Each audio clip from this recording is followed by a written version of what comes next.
everyone, our today's topic is steps of nutrition in human being. Process of nutrition involves 5 steps. जो भी nutrition का process है उसमें 5 steps involve हैं. Ingestion, digestion, absorption, assimilation and egestion. In 5 process के through जो food है हमारी बॉडी के अंदर जाता है, डाइजेस्ट होता है, एब्जॉर्ब होता है, हमारी ग्रोथ और डेवलपमेंट में हेल्प करता है एंड अनडाइजेस्टेड फूड जो है वो बाहर निकल जाता है. Ingestion, it is a process of taking food inside the body. In मतलब अंदर के, जैसे आप खाना लिया उसे मुंह के अंदर डाला, वो क्या हो गया? इंजेशन हो गया. Intake of food inside the body. The food is masticated by teeth before swallowing. जब आप फूड को मुंह के अंदर डालते हो तो उसे पहले दांतों से चबाते हो. ठीक है, मास्टिकेट करते हो. जो दांत है हमारे उस फूड को छोटे छोटे टुकड़ों में तोड़ देते हैं निगलने से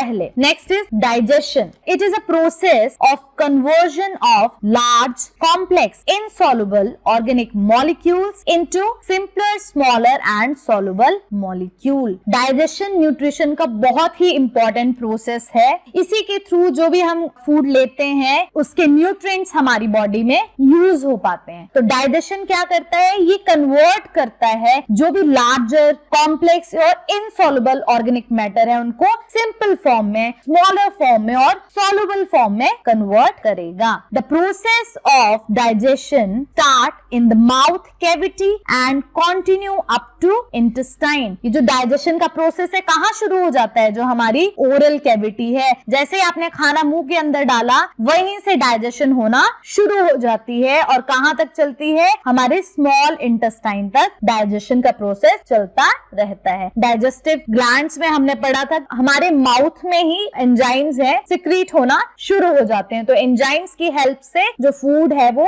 through out the alimentary canal digest होता रहता है. डाइजेशन एंजाइम्स की हेल्प से होती है. तो ये कैसी होगी? Chemical digestion. और दूसरी होती है फिजिकल डाइजेशन. फिजिकल डाइजेशन में जैसे हमारे टीथ हेल्प कर रहे हैं, वो खाने को क्या कर रहे हैं? ब्रेक डाउन कर रहे हैं. आपने चावल लिए या चपाती ली तो उसको तोड़ के वो छोटे छोटे पार्टिकल्स में कन्वर्ट करे. तो फिजिकल डाइजेशन जो हमारे टीथ या जो हमारी एलिमेंट्री कैनाल की मूवमेंट होती है, पेरिस्टाल्टिक मूवमेंट, उसकी वजह से जो ब्रेक डाउन होता है वो आगे हमारी फिजिकल डाइजेशन. और जो एंजाइम्स की हेल्प से होती है वो आगे हमारी chemical digestion. Digestion in mouth. In mouth, food get mixed up with the saliva secreted by salivary glands. जैसे आपने खाना मुंह के अंदर डाला तो मुंह के अंदर जो वाटरी सब्सटेंस होता है उसे क्या कहते हैं? सलाइवा. सलाइवा के अंदर क्या प्रेजेंट होते हैं? एंजाइम्स होते हैं. Saliva contain an enzyme that is salivary amylase, जिसे टाइलिन भी बोला जाता है, which break down polysaccharide starch into disaccharide maltose. तो जो सलाइवा के अंदर एंजाइम प्रेजेंट है सैलिवरी अमाइलेज, वो स्टार्च की ब्रेक डाउन करना शुरू कर देता है. स्टार्च क्या है? Stored food material of plant. तो हर प्लांट प्रोडक्ट में स्टार्च प्रेजेंट होगा. तो जैसे स्टार्च पॉलीसेक्राइड है, बहुत ज्यादा शुगर यूनिट से मिलके बना है, दैट्स व्हाई पॉलीसेक्राइड. मतलब पॉली मींस मेनी. तो उसे कन्वर्ट करेगा किसमें? डाइसेक्राइड, माल्टोज में कन्वर्ट करेगा. The food from mouth cavity passes into stomach through ओएसोफेगस. Food जो है हमारी ओरल कैविटी, हमारी माउथ कैविटी से कहां जाएगा? स्टमक के अंदर जाएगा. और ये किसके थ्रू जाएगा? ट्यूब लाइक स्ट्रक्चर जिसे फूड पाइप या ओएसोफेगस कहते हैं. Digestion in stomach. The gastric gland of stomach secrete gastric juices which contain HCl, two protein digestive enzymes that is pepsin and renin, mucus and very small amount of gastric lipase. हमने digestive glands में भी पढ़े हैं. HCl germs को किल करता है और pepsin को एसिडिक मीडियम प्रोवाइड करता है फॉर इट्स एक्टिवेशन. और म्यूकस प्रोटेक्ट करता है HCl से स्टमक की इनर लाइनिंग को. और जो गैस्ट्रिक लाइपेज है, small amount of gastric lipase, जहां पे भी लाइपेज वर्ड आएगा मतलब वो फैट की डाइजेशन में हेल्प कर रहा है. तो pepsin break down proteins into peptones in acidic medium. जो प्रोटीन की ब्रेक डाउन होती है वो कहां से शुरू होगी? हमारे स्टमक से. कौन ब्रेक कर रहा है उसे? पेप्सिन स्मॉलर पार्ट में पेप्टोन्स में कन्वर्ट कन्वर्ट कर रही है। रेनिन एक्ट करता है कैसिन ऑफ मिल्क, जो मिल्क के अंदर प्रोटीन प्रेजेंट होती है कैसिन, उसके ऊपर एक्ट करता है और उसे कन्वर्ट करता है पैरा कैसिन में, ताकि मिल्क जो है वो इजिली डाइजेस्ट हो जाए। The muscles present on the wall of stomach churn and propel food forward, कि जो हमारी एलिमेंट्री कैनाल है कॉन्टिन्यूसली एक मूवमेंट करती रहती है, जिसे क्या कहते हैं, पेरिस्टाल्टिक मूवमेंट, जिसमें कॉन्ट्रैक्शन एंड रिलैक्सेशन होती है। तो उस मूवमेंट के थ्रू फूड फॉरवर्ड भी मूव करता है, और वो मूवमेंट जो है स्टमक के अंदर भी होगी, तो ये फूड को चर्न, उसको पीसने में हेल्प करती है। Digestion in small intestine, the digested food moves from stomach to duodenum. अब स्टमक के बाद स्मॉल इंटेस्टाइन शुरू हो जाती है, और स्मॉल इंटेस्टाइन का सबसे फर्स्ट पार्ट क्या है, डियोडिनम है। Duodenum receive juice from liver that is bile and pancreatic juices from pancreas. Digestive glands में हमने पढ़ा था कि जो लीवर की सिक्रीशन है और पैनक्रियाज की सिक्रीशन है वो डायरेक्टली कहाँ जाती है, डियोडिनम में जाती है, स्मॉल इंटेस्टाइन के फर्स्ट पार्ट में जाती है। The pancreatic juices contain trypsin, amylase and lipase. Pancreatic juices में ट्रिप्सिन प्रेजेंट होता है, अमाइलेज प्रेजेंट होता है और लाइपेज प्रेजेंट होता है। The protein, fats and carbohydrates are further digested into amino acid, glycerol, fatty acid, glucose and fructose। अब यहाँ पे जो सिक्रीशन हुई बाइल और पैनक्रियाटिक जूसेस की, मेन तीन क्या है, प्रोटीन है, फैट है और कार्बोहाइड्रेट, उनको फर्दर स्मॉलर सब्सटेंसेस में कन्वर्ट करते हैं। ट्रिप्सिन किस पे एक्ट करता है, प्रोटीन पे, अमाइलेज किस पे एक्ट करता है, कार्बोहाइड्रेट पे, और लाइपेज किस पे एक्ट करता है, फैट पे एक्ट करता है। प्रोटीन की जो स्मॉलर यूनिट है, सिंपलेस्ट यूनिट है, वो है amino acid. Protein amino acids में कन्वर्ट हो जाएगा, फैट ग्लिसरॉल और फैटी एसिड में कन्वर्ट हो जाएगा, एंड कार्बोहाइड्रेट ग्लूकोज और फ्रक्टोज में कन्वर्ट हो जाएगा। तो ये सारे जो एंजाइम्स हैं ये क्या कर रहे हैं, फूड को सिंपल फॉर्म में कन्वर्ट करने में हेल्प कर रहे हैं। जो लीवर की सिक्रीशन है बाइल और पैनक्रियाज की जो सिक्रीशन है पैनक्रियाटिक लाइपेज, ये फैट को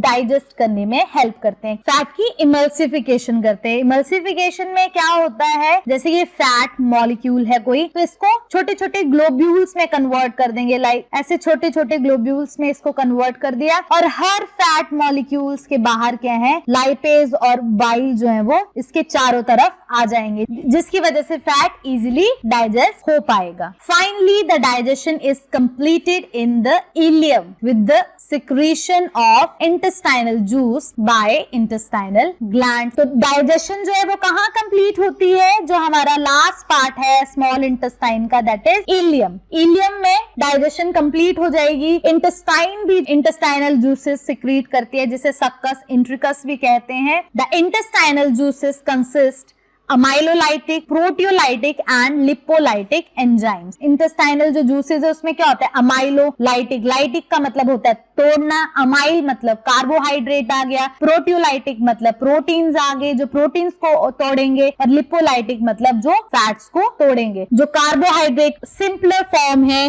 ग्लूकोज, फ्रक्टोज और गैलेक्टोज, इसमें कन्वर्ट हो जाएगा बिल्कुल सिंपल फॉर्म में, मतलब इसके बाद ये फर्दर ब्रेक डाउन नहीं हो सकता है। प्रोटीन्स जो है वो अमाइनो एसिड्स में कन्वर्ट हो जाती हैं, जो फैट है फैटी एसिड और मोनोग्लिसराइड्स में कन्वर्ट हो जाता है। इसके बाद इनकी फर्दर ब्रेकडाउन नहीं होती है, इंटेस्टाइन में आके कंप्लीट डाइजेशन हो जाती है फूड की। इसके बाद जो बच जाता है अनडाइजेस्टेड फूड, वो कहाँ ट्रांसफर हो जाता है, लार्ज इंटेस्टाइन में चला जाता है। Small intestine is a site of complete digestion. Small intestine में भी कौन सा पार्ट, इलियम। इलियम में कंप्लीट डाइजेशन हो जाती है फूड की। Absorption, it is a process of mixing of digested food in the body fluid। अब खाना हमारा सारा डाइजेस्ट हो गया, अब वो क्या होगा, एब्जॉर्ब होगा। स्मॉल इंटेस्टाइन के इलियम पार्ट में गया, फूड डाइजेस्ट हो गया, वहीं से इलियम से ही जो फूड है वो एब्जॉर्ब होना शुरू हो जाएगा। तो एब्जॉर्प्शन एक ऐसा प्रोसेस है जिसमें डाइजेस्टेड फूड जो है वो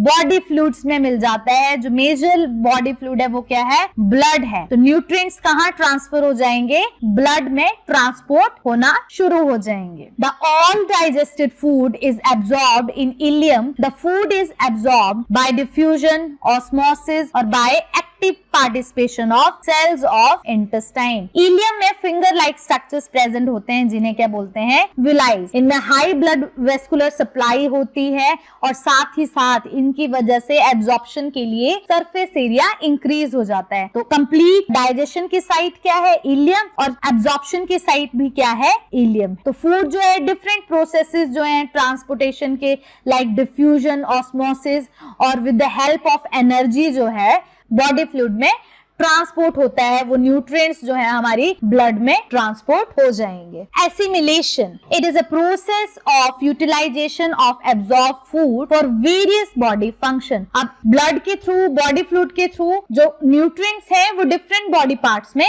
चले गए। अब जहां जहां उन न्यूट्रिएंट्स की जरूरत है बॉडी उसको यूज कर लेगी, कहीं हीलिंग के लिए, कहीं रिपेयर के लिए, ग्रोथ के लिए, डेवलपमेंट के लिए, इन सब प्रोसेसेस के लिए जो न्यूट्रिएंट्स हैं वो यूज किए जाते हैं। The absorb nutrients are utilized for growth, development and repair of body. Egestion, it is a process of elimination of undigested food formed in the lumen of the large intestine, that is colon, rectum through anus. तो it is a process of elimination, बाहर निकालना किसे, undigested food को। जितनी digestion होनी थी small intestine तक हो जाएगी, उसके बाद जो फूड होगा वो लार्ज इंटेस्टाइन में चला जाता है, कोलन में, रेक्टम में, और फिर एनस के थ्रू जो है वो बॉडी से बाहर निकल जाता है। Thanks for watching. अगर आपको ये वीडियो नॉलेजेबल लगा तो प्लीज इसे लाइक करें, शेयर करें और मेरे चैनल को सब्सक्राइब करना ना भूलें। Science Mantra with Shivani.